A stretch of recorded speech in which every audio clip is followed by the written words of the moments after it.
Sure, who's gonna win? All right, welcome back, ladies and gentlemen, boys and girls of the broadcast here in the Star Ladder I-League Star Series American Region Qualifiers. Continuing coverage here. Looking forward to having some more fun. We got our middle series now, our second series here of the night. Team Onyx taking on Doo-Wop here in another two-game series. Should be another good one. See how this one plays out. I'm Breaky CPK, joined by CCNC once again. Welcome back from your break, man. Yep, that was a quick first two games, kind of unfortunately. A little less Dota, but we're back for the second series, like you said. I'm expecting this one to be a little more even. These two teams feel like they're definitely more evenly matched, and I don't know. I personally don't have a favorite in this one. I could see it going either way. I mean, do you feel differently, or you feel the same? I have a little bit of personal bias just because I'm friends with a lot of guys on Doo-Wop. So okay.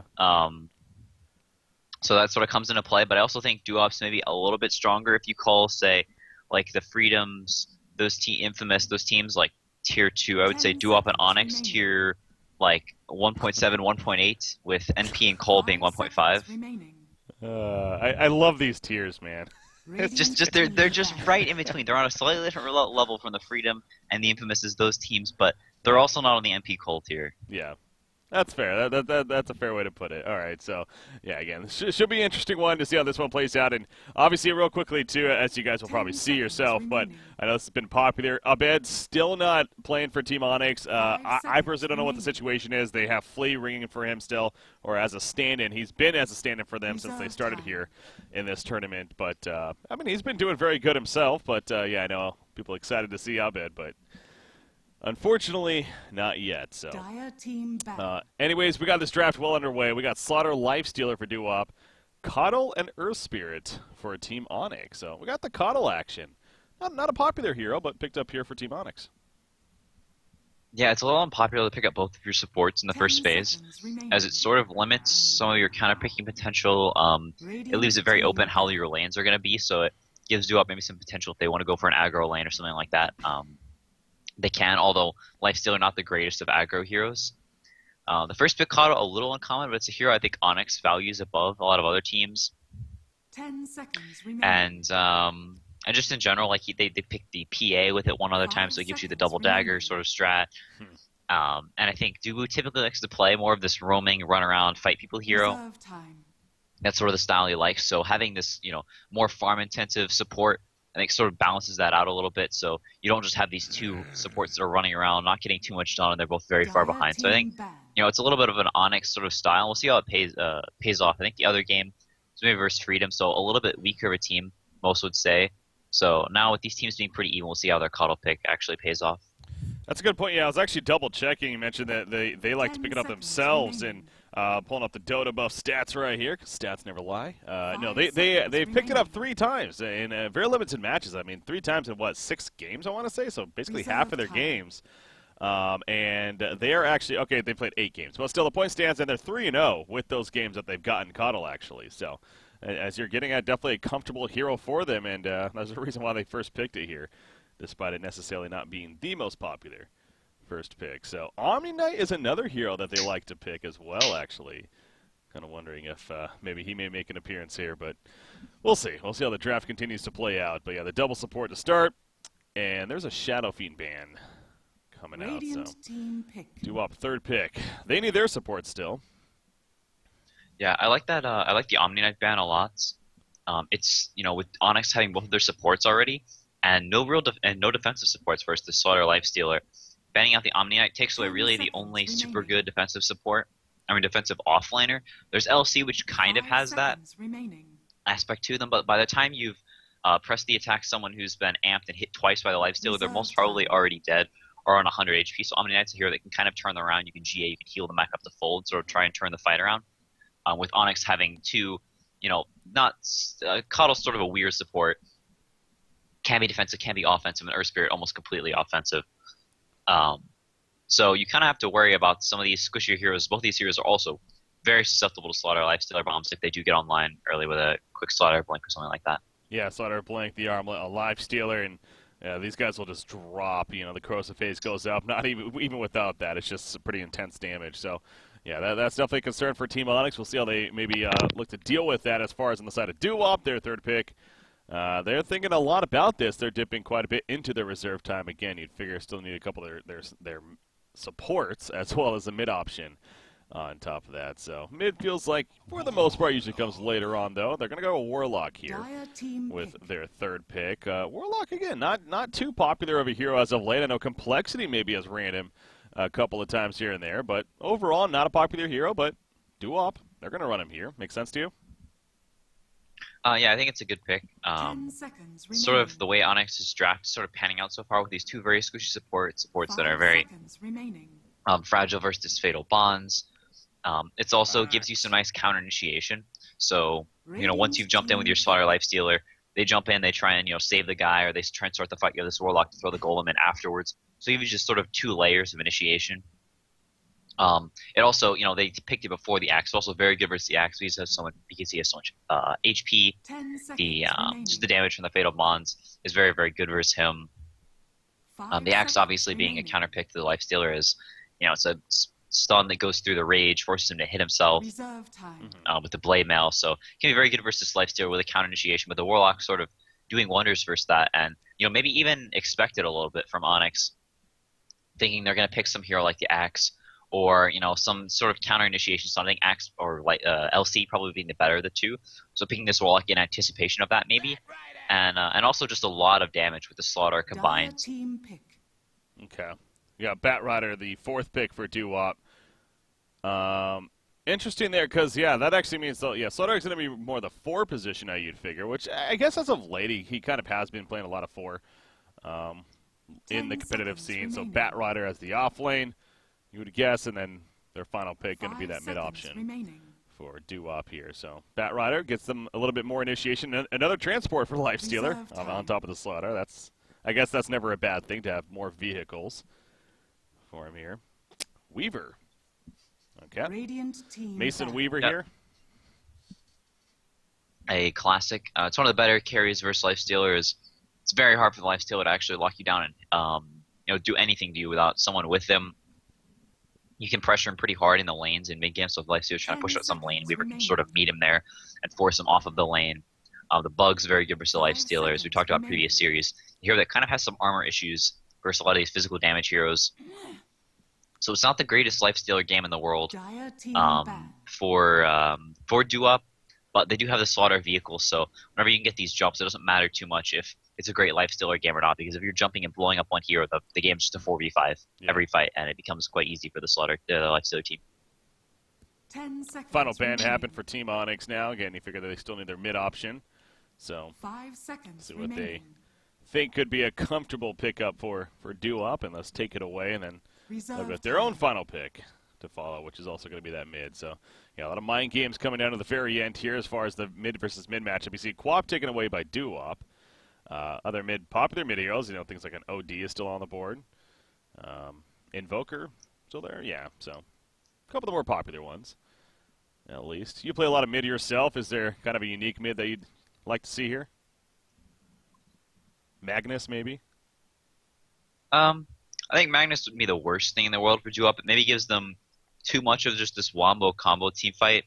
And I think whenever you already have 2 initiators, Onyx also a lineup that sort of plays in different sides or different parts of the fight. Weaver skirts around, typically very hard to get an RP with other heroes. Caudle very, very far back, and whenever he gets to that Aghanim, it's very, he has so much vision that it's hard to get good RPs off. I like this TA ban a lot from Onyx. It would have been quite good for Doo-Wop, very nice with the Slaughter. And whenever you have a Lifestealer on your team, you want typically a more farm-intensive core, because the Lifestealer is not a hero that typically scales super well or farms incredibly fast. So, OE, TA heroes like that work really well whenever you do have the Slaughter Lifestealer. And also just very, very good. It's quite good versus the Axe because you don't hurt yourself during Blade Mail if you're refracted. Can have some issues with the Earth Spirit versus the Magnetize, but once you have a BKB, then this hero is totally negated. So, overall, just a good hero. I think a good ban from Onyx. And now, again, still spending a little extra time even to figure out what they want on their pick here. So they got still 30 seconds on reserve time before they need to make that decision. But Yeah, there's still, again, several of those popular options open, a couple unique ones, so we'll see what Team Onyx decides to end up with in the end. I mean, Weaver mid, I guess, isn't out of the question either if they potentially wanted to do that, but they are going to go Invoker in the mid here. Radiant team pick. Yeah, I think not that surprising at all. It's just a comfort hero for Flea. He plays that hero quite a bit. Onyx plays around that hero quite well as well. Gives them a lot of split push between the Coddle and the Invoker because I think most of the time he goes for more of the Exort build. You see, we saw EE today go 10 seconds remaining. Crosswax both games, but I think Onyx likes Francis to be on more of a farming role. Yeah, I still remember the game against Complexity, the Reserve Complexity time. debut game earlier on last week, actually. I had to end up casting that series, and Flea played a fantastic Invoker that game. So that was a lot of fun to watch. Looking forward to seeing that again here. Alchemist is the choice for duo, so they do go a little bit more of that farm intensive, to say the least. Yeah, it's a hero that Invoker has a very bad time versus in lane. Typically, you aren't typically amazing at harassing him down in early levels. Once you get to the point where Invoker is actually good at, in lane, has more points than the Exort, around 5-6, those marks. The Alchemist is, right about to hit his ultimate. It doesn't matter too much if you're good in lane anymore because he's just going to acid spray the lane and walk away. Go jungle with his ult. And Onyx also have some very low damage supports and heroes that are pretty bad at taking towers early on. The acid spray, also Alchemist and Warlock, a very, very good combo that we saw 10 Infamous seconds pick up remaining. once or twice, and just the Radiance with the acid spray as well as the Fatal 5 Bonds. seconds It's just remaining. so much AoE damage. It absolutely melts heroes. And I think Onyx really needs to put the pressure on, get an early lead, and start taking map control over Duop, because if Duop gets to the point where they have these core items, they have the Armlet on Lifestealer, Blink on the Slaughter, Alchemist starts getting up to the Radiance and snowballing out of control, then I think they're going to have some serious issues, just net worth wise. Yeah. Invoker and Weaver, not heroes that do typically very well from behind. And this Coddle, if he doesn't, if he's not able to get up to an Ags at some point, and they also will, be at a sort of a they'll be able to get jumped so easily, as Axe is not typically the best of jumpers compared to a Slaughter and a Bat, both a little bit higher on the tier of as far as just how good their initiations are. So I think I favor Duop a little bit, and Onyx definitely wants to get off to a good start. See a DC here to start things off. Going to be a quick return, I'm sure. Just a quick restart, and then we'll be good to go to kick things off with our middle series now. This being game 1, of course. So focusing on the Axe a little bit more, talking about the end right there. His initiation, again, can be pretty strong, but he's Blink Dagger for that, of course. Is this get the Tranquil Boots, then maybe the Blink Dagger ASAP, or does he go a Vanguard first? What would you like to see? I think typically you like to go for the Vanguard, especially in a game like this where they have so much damage. You want to be a little bit tankier, but I don't know if I have the luxury of doing that, as if their lanes don't go spectacularly, if this top lane doesn't go really well, the Lifestealer is having a good game, I think this X may have to go for just the Tranquil Boots right into the blink and not able to go for that Vanguard that you typically like to see on Axes. Okay. That's sort of like what you want to go for, and you'll go for the blink first whenever you're forced to, or the game demands it.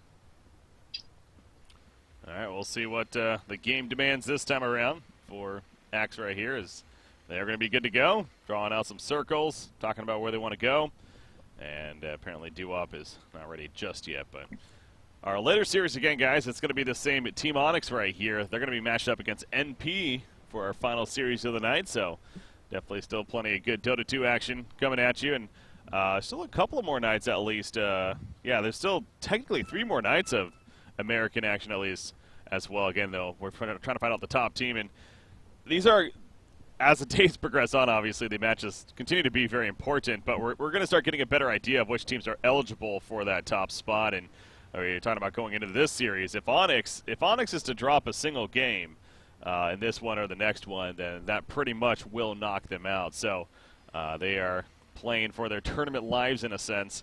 Where Duop a little bit more leeway, but not much more. Both of these, basically, they would like to have a 2-0 here, is the point. So we'll see which of these two teams manages to take advantage of said situation. But I'll say this as well. The final match on February 2nd is actually, it's only one game. Oh, God, yeah. Fun trash talk. Jesus. Go R. These 2 or 3 teams, man. Complexity versus NP is the final game. It's actually by itself. There's no other games on that day. It could actually it could come down to that final day with those two teams, as well as even DC being involved, and depending on how that one plays out, maybe. So it's going to be interesting to see how this really finishes here. I know Southeast Asia, their region actually came down to the final day between Faceless and TNC actually, and TNC ended up getting the spot in the end with their record. So finishing last week. All right. So yeah, I think with the matches played out today, that it's like confirmed that Liquid is going to Star Ladder, that they can't lose anymore. Yeah, Liquid. Well, they finished all their games, and yes, they are 100% going. And I think there's only 3 other teams. If I'm not mistaken. Yeah, I was looking at something about that. Let me double check. I want to say it's like Cloud9, Ad Phenom, and Team Secret, maybe. I don't know. Still, it might be others up for contention, but I think like those are the big ones. So, but yeah, they get 2 spots obviously out of Europe there because they're better apparently. So. Okay. All right. A little bit of Star Ladder bias. Yeah, just a little. All right, here we go. Things coming out. Earth Spirit, it's pretty obvious that he probably plays something here, and yeah, they are spam pinging it. There we go. Man, is that Sentry not blocking their own camp? I guess it's not. Yeah, it's just out. Yep. Some of the spawn boxes a little different now with all the map changes, so got to relearn some of those with the just able to hold ults. Not so much of a big deal as it used to be, where you had to memorize all these lines and stick random wards in random stupid tree spots all the time. And hope that it blocks it or doesn't. Yeah, that would be annoying. So holding on alt works out right here. Speaking of that, there is another one, of course, at this other camp that Doo-Wop is unaware of for the time being. And they're going to have to get notice of that as soon as the 30-second spawn does not happen. So we'll see if they react to that. Batrider at the top lane. He has the double Enchanted Mango build. Ready to spam that Fireflight. The battle begins. Going to be doing his solo thing up here. Looks like Kiryu here on Slardar. Is he also coming up top? Yeah, he may start up top level 1. Batrider, Slaughter are pretty vicious early laning duo with the sticky napalm and the threat of the crush. The Slaughter pushing up in front, so giving the Batrider some space to just last it for a little bit and giving him a decent start, as they don't really need him too much down bottom. The Warlock and the Lifestealer should be just fine versus Axe.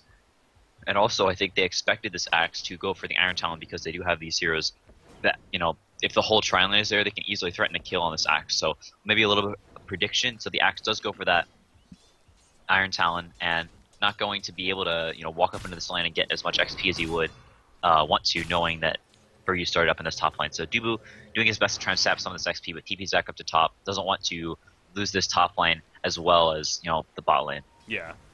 Figures. Might as well make a play up here and at least have a good time at the top lane, let our Weaver farm, and perhaps get a kill. You got Slaughter kind of poking in. Barrel. Dubu goes right on past him, and actually not the best spot for him, but he will be fine. Slaughter not going to take any risks. He's taking some good damage, and he'll just keep running away. But, yeah, that barrel a little off. But Axe in the jungle, as mentioned. He has that Iron Talon you're talking about. And this skin, by the way, using that scythe of his, that's kind of interesting.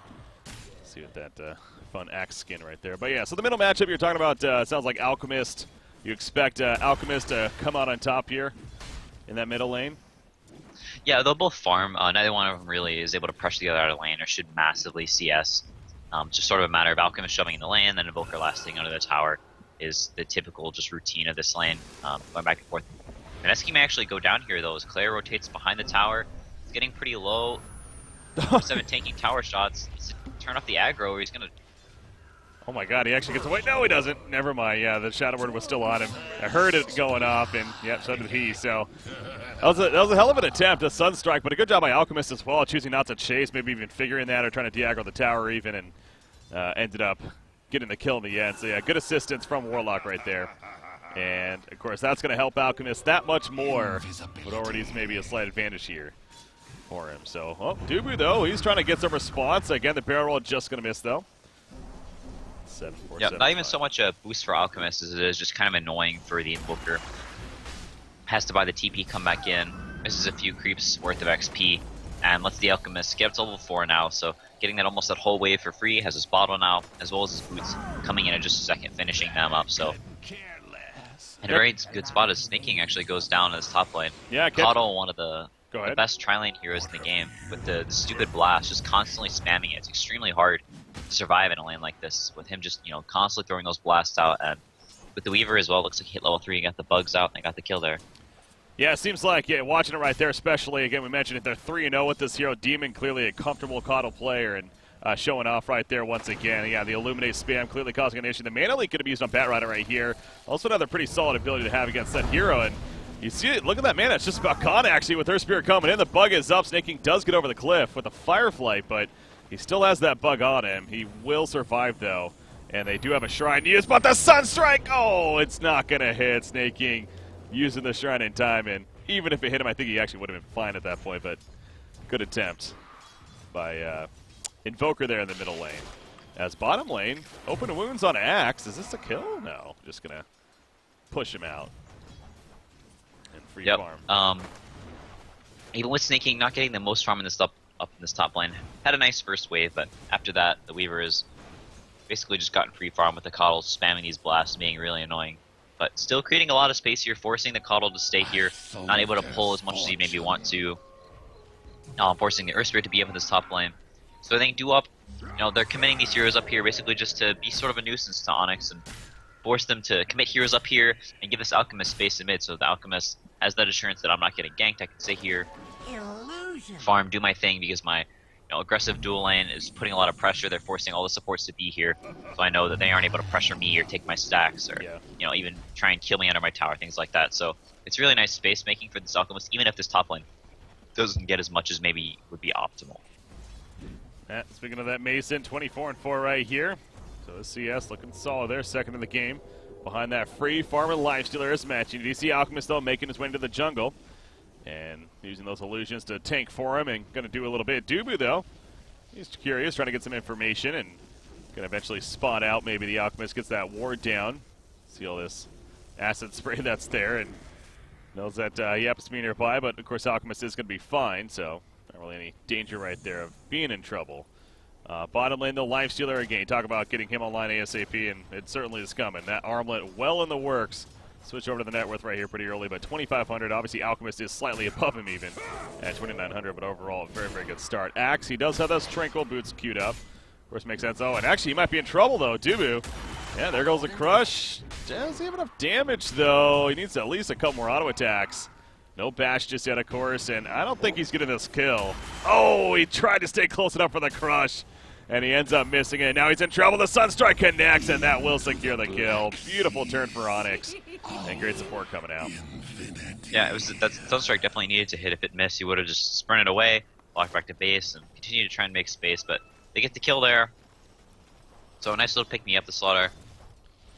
Just slowing down his blink just that little bit extra, but not the biggest of deals. He really didn't lose any gold, he didn't have any in the first place. So gonna come up to top, finish up his Tranquil Boots, or at least try, has the Ring of Regen.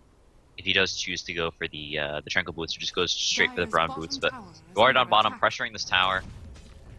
This is exactly what you want to be doing, forcing this Axe not to come down to this bottom lane, not giving him the free space to go to the jungle and just try and farm up the blink as fast as possible. So making him respond to this tower, and then in the meantime, you'll have the reset the wave and then continue to just farm it, try and push him out of the lane, and make this Axe uncomfortable, force him to do things he doesn't want to, while still getting the most farm you can and limiting his slowed on that blink daggers. It looks like he will be going for that blink first, so not going to be able to have the luxury of going for that Vanguard first this game. Yeah, he has that queued up, so at least for the time being, that is his intention of the next item at least. Like what they're doing here, Warlock's kind of taking over the middle lane a little bit.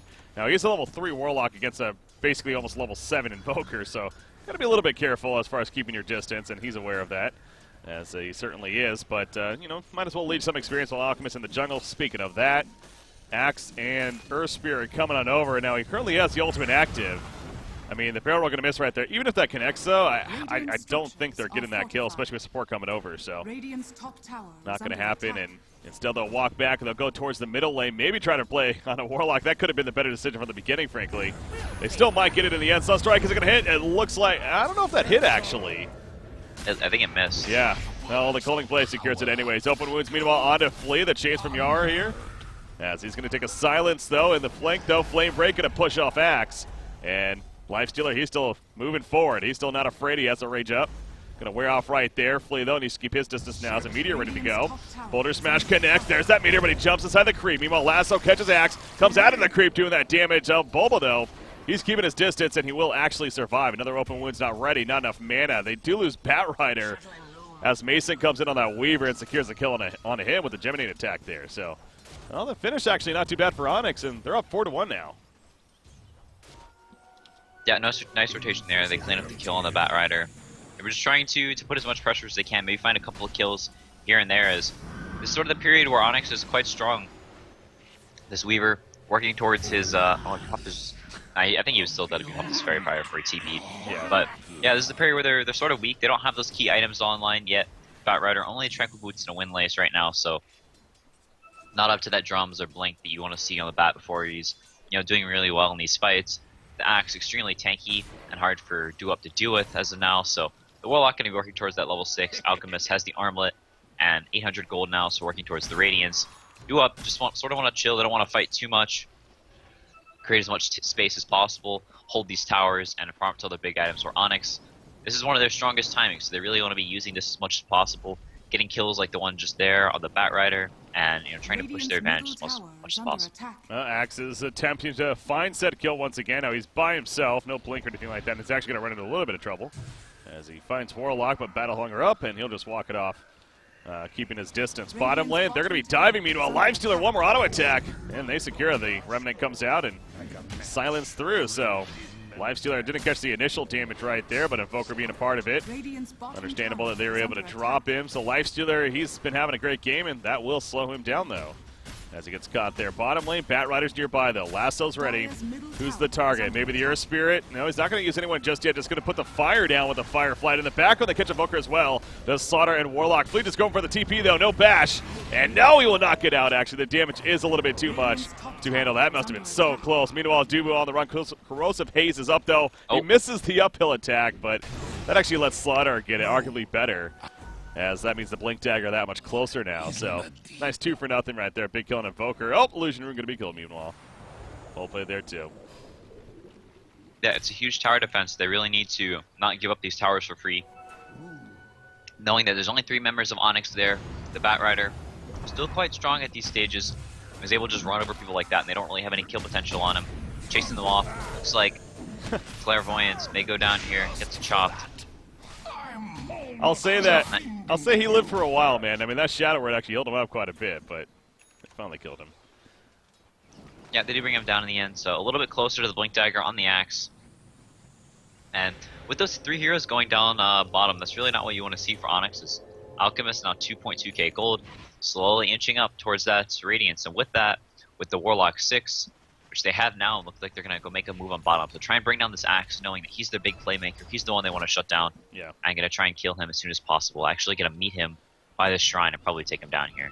Like, you want your shrine, you're going to have to go through us. And Axe realizing very quickly that it's not going to be the correct decision, as Batrider barely poked out. If Snaking happened to be hiding behind a tree right there, that's most certainly a dead Axe. But able to get the expose out, and that'll give him the information to turn around and run the hell on out of there before he does get caught. Yara here, meanwhile, Lifestealer, he's made his way to the top lane, and that Armlet basically finished now, as he does deny the top tower as well. Well played right there in front of the Weaver. But as we're talking about, I mean, sure, they got a couple of candidates that are vehicles right now for the Lifestealer, but neither one has that Blink Dagger just yet, although Batrider, he does almost have it. 1,600 gold saved up. He is farming up the jungle a little bit, so it looks like they will have that good to go here in the near future. We'll see what kind of plays come out of that once they do, but...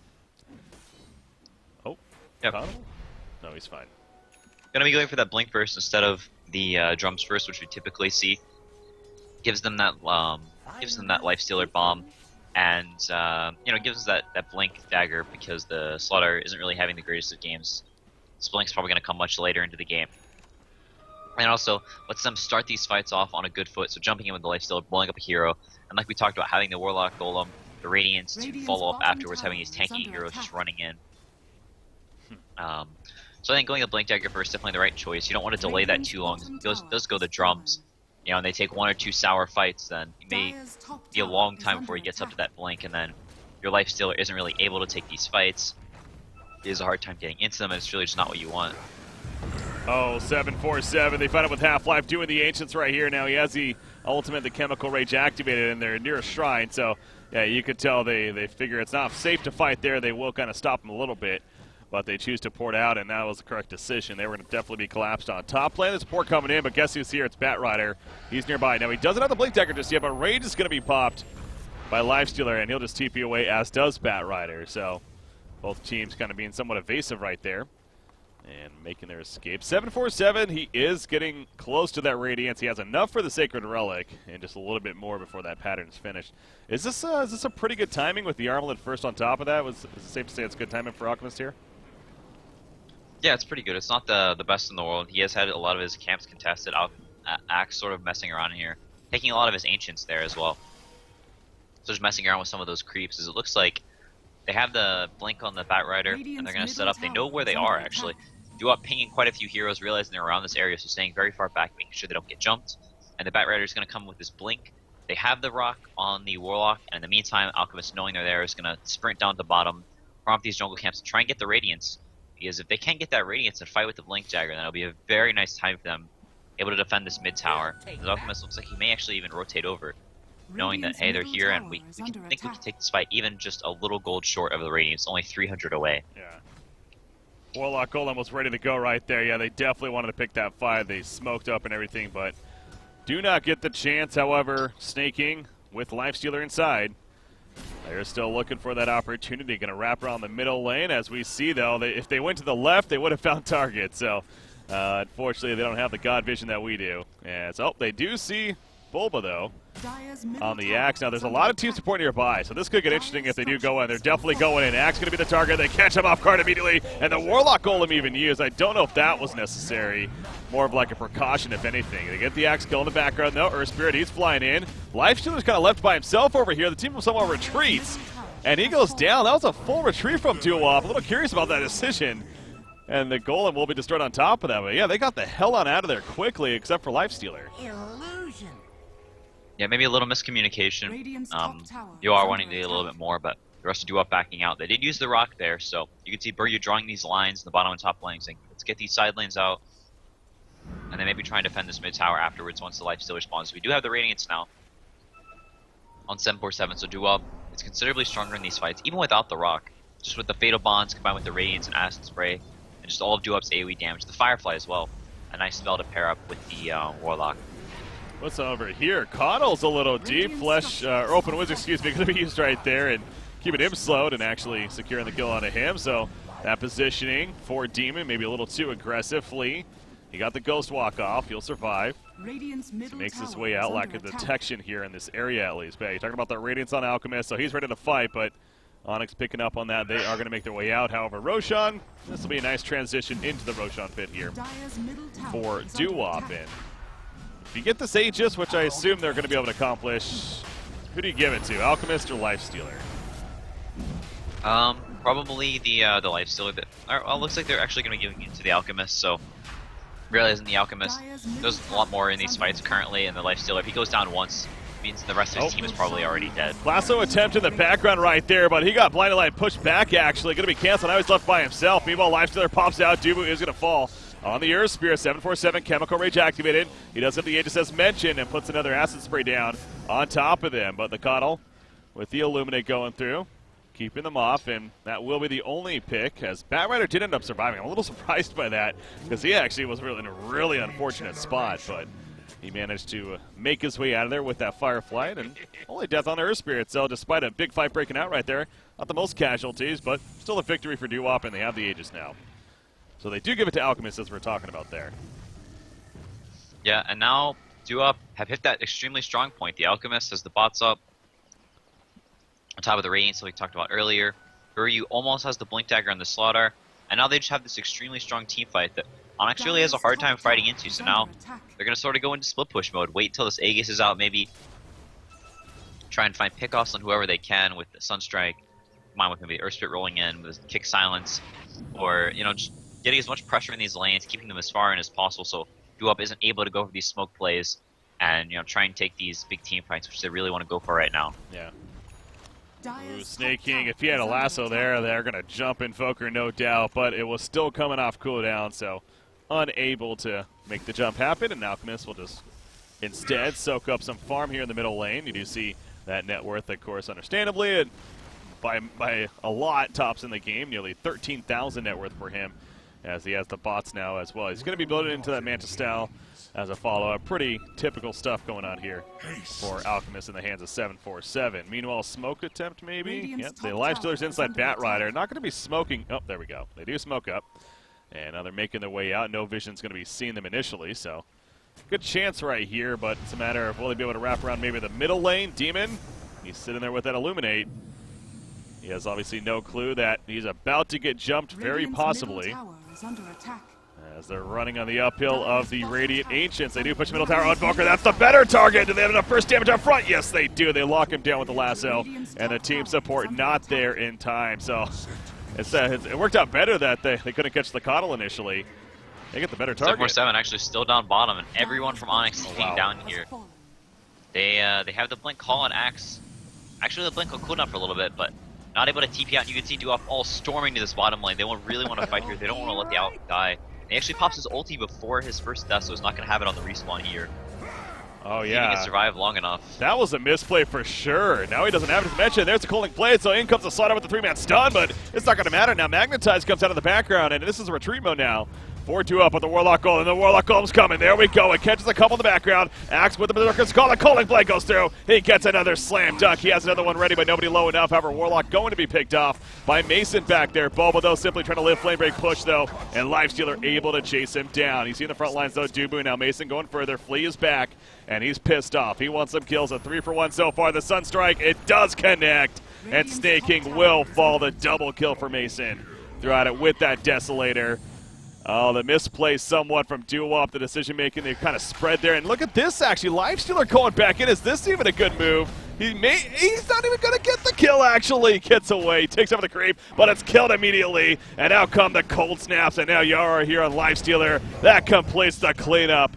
It was one just decision after the next for Duop that just seemed like maybe they're not playing the best right there. But honestly, Team Onyx, they also looked really good.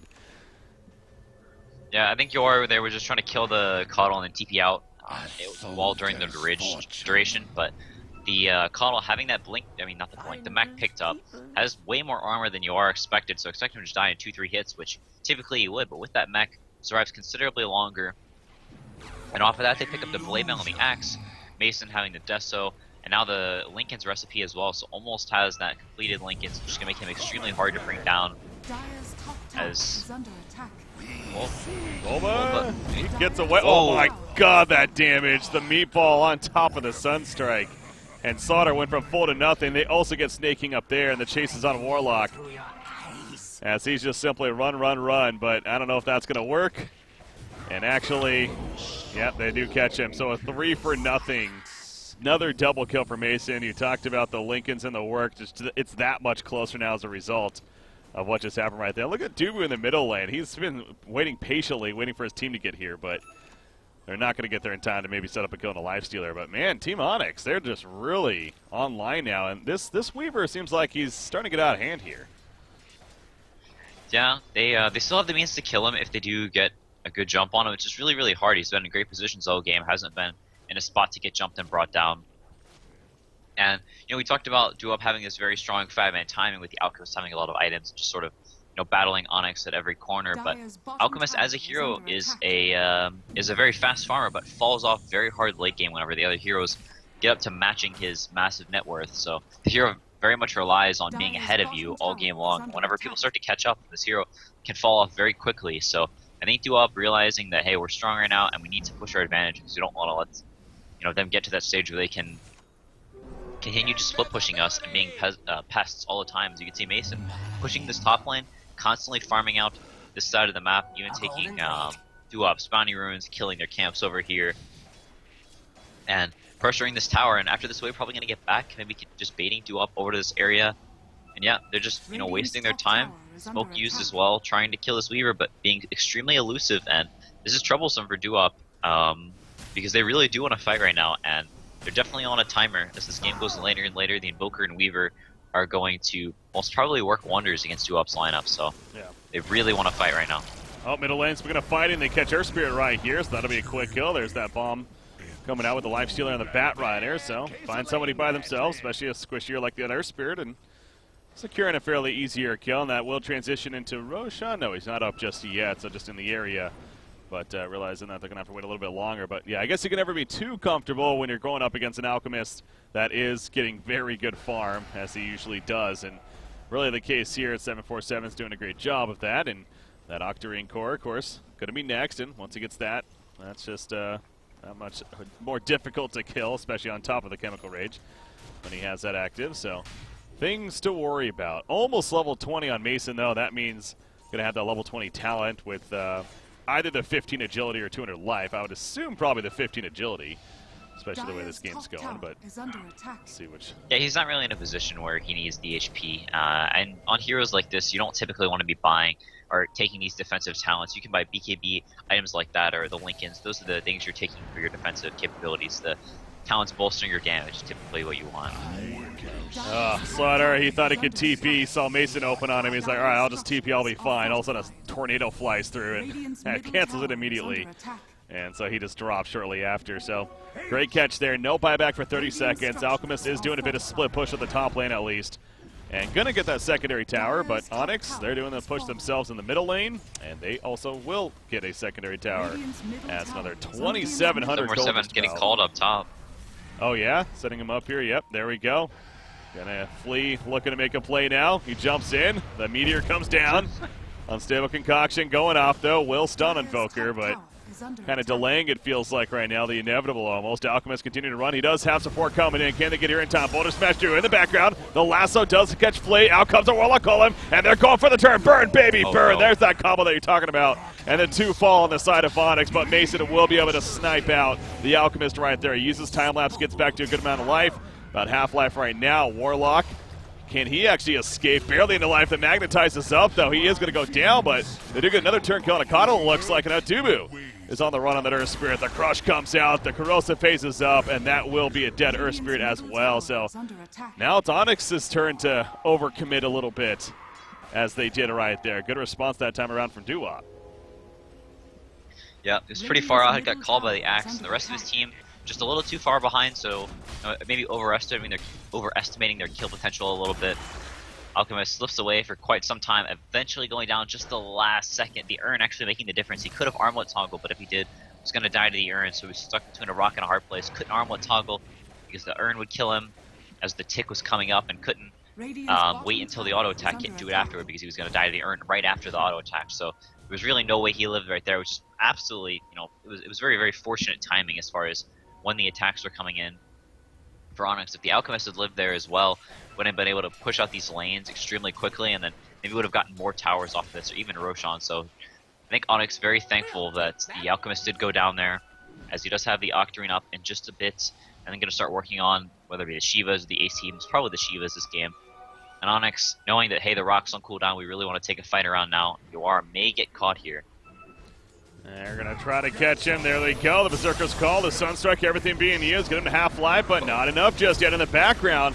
Axe actually got lassoed away, and that will get a kill on him. 3-man stun in the background as well in favor of Doo-Wop. Look like coming out from the Slaughter, and Coddle going to be chased down by that Alchemist. The Burn, baby, Burn being used. Infest from Lifestealer doing the burst coming out on a Dubu right here, and he will also burn down to the ground. So now Invoker, it's all run mode for Flea right here. Throws out the Tornado, and he will manage to survive. Had a Ghost Walk just in case, but there's a good response again from Doo-Wop. So no Warlock Golem, no problemo, as they turn 3 for 1, and now the Roshan. So good transitions for Doo-Wop here, actually, and this means they're going to get another Aegis.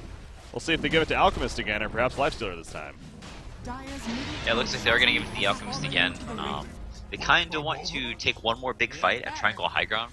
With their optimal timing right now, that's probably their easiest win condition as of now, is looking for that really good fight and then having the Alchemist with extremely quick Shivas after a good fight and then trying to go high ground with that. Him just being in that super unkillable stage where he just sits with high ground and womps the buildings down is what they want to be going for. And I think Onyx knows that.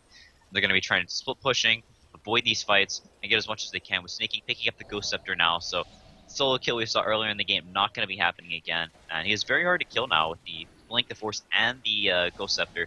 Almost 10k net worth on a Bat Rider, a hero that we typically see fall off as the game goes later and later as far as net worth goes. Hero that it's quite difficult to farm on while still moving around the map and making plays with your team because Firefly is on such a significant cooldown. But staying very much on top of the net worth game as far as offliners go this game, actually ahead of Bulba, who's going to be going for the BKB next. Yeah, he's working on that with the Flame Mill. Of course, when he finished to go with the Blink on top of that. But, yeah, you do look at the graph of the net worth. It's been overall always in favor of Duop. Now, you always have to be, or keep in mind that they have an Alchemist on their team, and he tends to skew that chart a little bit. And so you figure, yeah, it's actually been somewhat in favor of Onyx even. But right now, it is the biggest slate, upwards of about 4,000 overall net worth for Duop right here. Experience, though, it's actually been looking good for Onyx, although it has dipped quite a bit and nearly even at this point. Lifestealer, AC in the works, that double damage rune on him, though. So they definitely want to fight right now. You even have the Shadow Word on him from Warlock, so hoping almost that he gets jumped right here, but not going to be the case as we see Onyx is all the way at the top lane. And this means it's going to be a free secondary tower push. There is still the middle secondary tower up that Duop will have to take out before they can worry about shrines or maybe even going further. Demon? Catalyst, a pretty fast hero, running at 420 movement speed right here. And he will be fine. He is working on that Ags, of course, and it's coming along just under 2,000 gold for the Ags and Kata, which is a pretty important item to have, as we're talking about there. And yep. It is going to be a Bulba, yeah. Yeah, Bulba actually drawing the line from where they thought Duop were going to rotate to, and it's exactly where they were going. So immediately after taking that tier 2 tower, right before they did, Bulba drew the line saying they're going to come this way, better get out of dodge, and they all do. They rotate up and then back around the map. So going to dodge Duop's movement there, reading it quite well, and they really want to take this last tier 2 tower, but you can see Demon positioning himself up top, pushing in this lane as much as possible, Fleet pushing in bottom and still trying to stay safe, supporting back to base. Onyx maybe actually looking to fight because he TP'd back a little bit early here, but I don't really think this is the time that you want to fight and do up with them having the Aegis as well as the Shivas now on Alchemist. Once his Aegis wears off, we would have put that into his inventory, and it's extremely hard to kill once he has that online. Bat Rider, he's hunting. He's trying to find somebody. He just blanks in basically blindly right there, hoping that somebody was going to be right there, but not the case. They do easily get the tower push, though. So that is the last outer tower now destroyed. You do see Earth Spirit, though, split pushing at the bottom as is Cuddle on the top lane. So both support heroes, surely enough, are the ones doing the split pushing here, while the cores of Onyx are back trying to defend what they can, making their way into their secret shop jungle area. But Bat Rider, again, still nearby. They don't have the vision up here, though, so unless they do another blind kind of jump, I don't think they're going to be getting anybody. Seems a little indecisive as far as where they want to go. They're going to wrap around back towards the middle lane and maybe try to siege right here. So, yep, you're going to take advantage of having the Aegis. See the Shiva's in his backpack currently. We're going to swap that in once he loses the Aegis, whatever it's a death or reclaimed here. But here we go. Into the base. Can they break through? Golem's ready. God, that's a lot of damage. 747 almost drops, actually, to just the right clicks, but he actually makes it out of there. But yeah, you see the minus armor and everything, and we were pounding in the auto attacks with that MKB. It's nothing to scoff at. You got to be a little careful. Yeah, it was a very nice play from Duop there, not backing up reactively and letting Onyx push these lanes and force them back, and they continue to do that over and over again. But instead says, hey, if you're going to split push like that, we're going to hit your high ground, so you better come back. They have to TP back. They have to deal with that push. And then, you know, once all of Onyx has used their TPs, they know, all right, they're not just hiding in the trees, waiting for us to leave, and then immediately going to go back to doing that again. So they're able to push out this bottom lane, probably going to push up mid afterwards, so you can see Furry drawing the lines. They want to go through mid, up into their jungle, as they know Onyx is there, try and make a move. But pushing out mid, so going to have to deal with that lane. As you can feel the pressure on Duop. They really want to take a fight, hanging around mid like they did before. Just from how they're posturing extremely aggressively. We really want to take a fight right now, and Onyx knowing that this Weaver is absolutely going to outscale an Alchemist and going to be able to, going to be so far ahead of the Lifestealer network that it won't really matter as this game goes later. So Onyx definitely fine as the game goes later, and they'll have better vision as well, with Scuttle having the Ags. And if Duop isn't able to get the jump as this Alchemist falls off a little bit, as the Weaver continues to get more items, then these fights could go quite poorly if they're not the ones getting the initiation. Yeah, you see, I mean, Doo-Wop's been spending a lot of time right here, Radiant's just top tower is frankly under doing a attack. whole lot of nothing, it feels like, while their top lane's just being pushed in all the way to the base. And the tower does take a little bit of damage there even, so yeah, it feels like, again, Doo-Wop a little unsure of exactly how they want to go about this. I'm guessing probably some items here, yeah, the AC on Lifestealer, of course, going to be a pretty impactful item. BKB on Slaughter, I don't know if they can really wait for that, though, as he still needs a bit more farm before that's happening, so BKB on Batrider is actually just about there. Definitely going to be another good tool again to pick up. And then, of course, the Abyssal Blade on Alchemist. So, a couple of these key items coming out, but as you're just talking about, really, I mean, Doo-Wop not necessarily only having one more chance, but you got to figure once they get these items, now they have the Aegis, they really need to capitalize right now, or else this game could start going more and more in favor of Team Onyx. So, we'll see how Doo-Wop manages to make use of the next 2 or 3 minutes here or so. And a lot more just kind of roaming through the dire jungle, only to find nobody. They're going to get some aggressive vision down at least, to the best of their ability. But Onyx is avoiding, as they should be. And they're just going to head to the bottom lane. As long as their base isn't being heavily pushed in, they're just going to keep split pushing here and force reaction. Yeah, and it's just very hard for Doo-Wop to make anything Radiant's happen. bottom His tower heroes is are under always just attack. split pushing around the map. They actually bought an Ags for the Abyssal Blade on the Alchemist, so, I mean, for the Warlock. So they have the Ags on the Warlock, the double Golem, Oh, okay. boosting his net worth up quite a bit. So I like that choice quite a lot. Getting the Abyssal Blade wouldn't really make that much of an impact over the armlets, but having this Aghanims on the Warlock could actually totally change the way a team fight goes. Radiant's bottom tower And they is need under every little attack. bit they can get as Onyx continuing to split the map and not letting them look for these fights. You can see Snaking jumping way into the base. Oh, They get no. Doobu, but Yeah, he got trapped on the ledge right there. In fact, Duba's going to live, gets the Magnetize off. Out comes the Warlock Golem, though, and he barrel rolls up. Duba's still alive throughout all of this, and they lose Lifestealer in the midst of all the chaos going on. Air Spirit finally will fall, but now you see the Radiant side just simply try to run. Mason, though, sitting from afar, pounding in the auto attacks. Does take a stone in the last second, but he's going back in with that Shikuchi. Eliminate from behind, and Batrider is picked off. Alchemist, Chemical Rage, he's just on the run. Sunstrike looked like attempt actually did hit Warlock right there, maybe trying to TP out. And he goes down, so far it's a 3-for-1, possibly a 4-for-1 as Alchemist does officially get caught. He's dead, a 4-for-1 is completed. Slaughter the sole survivor. So yeah, that initiation, it wasn't the prettiest. He didn't get the Force Staff over the actual base, and they kind of felt like they had to actually go in and save him, and they just forced a big fight that did not work. yeah, it was a little bit of miscommunication with the with Yuar jumping out inside the base, so thinking they wanted to kill him there, and so then Snaking having other ideas, wanting to pull him over the ledge, so he had force staffed him, kept Yuar from getting a couple right clicks in, and without that AC as well, just not the most damage on this Earth Spirit. And whenever he gets unstunned, pops the Ghost Scepter, they aren't able to bring him down very quickly at all. Then they're trapped inside the base to get kited around by mana leaks non-stop, by the Tornado, as well as the Ice Wall. Now they're going to force the buyback on the Alchemist. So Onyx in a pretty dominant position right now, with all their lanes in as well, besides his top lane, are going to be able to go right back to, splitting the lanes like that, except now with the Rock down, they're definitely in a position where they can fight with a Scotty as well as level 25 on Mason now. So his Shikuchi makes him Rocket Man and extremely tanky and hard to bring down as well. Yeah, that's the movement is pretty insane. And again, with the cooldown only being 6 seconds, using this oh so frequently, he just really is slippery. And they're going to use it right here to go on a Warlock. No Golem, but they'll just easily take the kill. Lifestealer, meanwhile, just trying to run. Look at the auto attacks from Mason, how much damage they do. He jumps inside Alchemist just simply to live.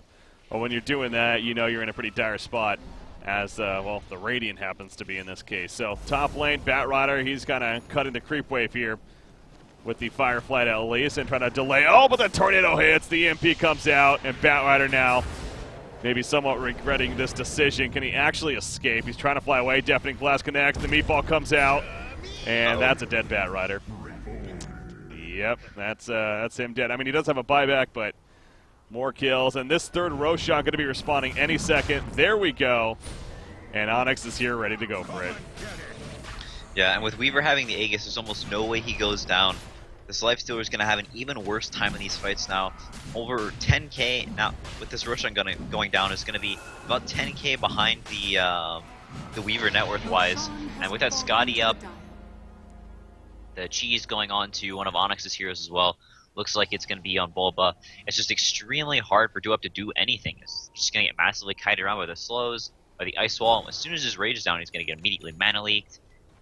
and just all of Volker's flurry of spells are going to keep him pinned down. The BKB on Alchemist, and you know whenever Alchemist is buying a BKB, the game is not where you want it to be. You want this hero to just be buying all these tanky items, not needing to buy a BKB, and sort of walking down these lanes and being so farmed that Onyx can't deal with you. But whenever you're in the situation where they actually can bring you down, you need to buy the BKB so you aren't getting kited so much, then you can tell things are definitely grim, and you can see Duop feeling the pressure right now. They're going to jump inside the looks like the slaughter and go look for some sort of pick off. We have this ward here, so may try and get the gem from Demon here, as it looks like they will jump and bring him down.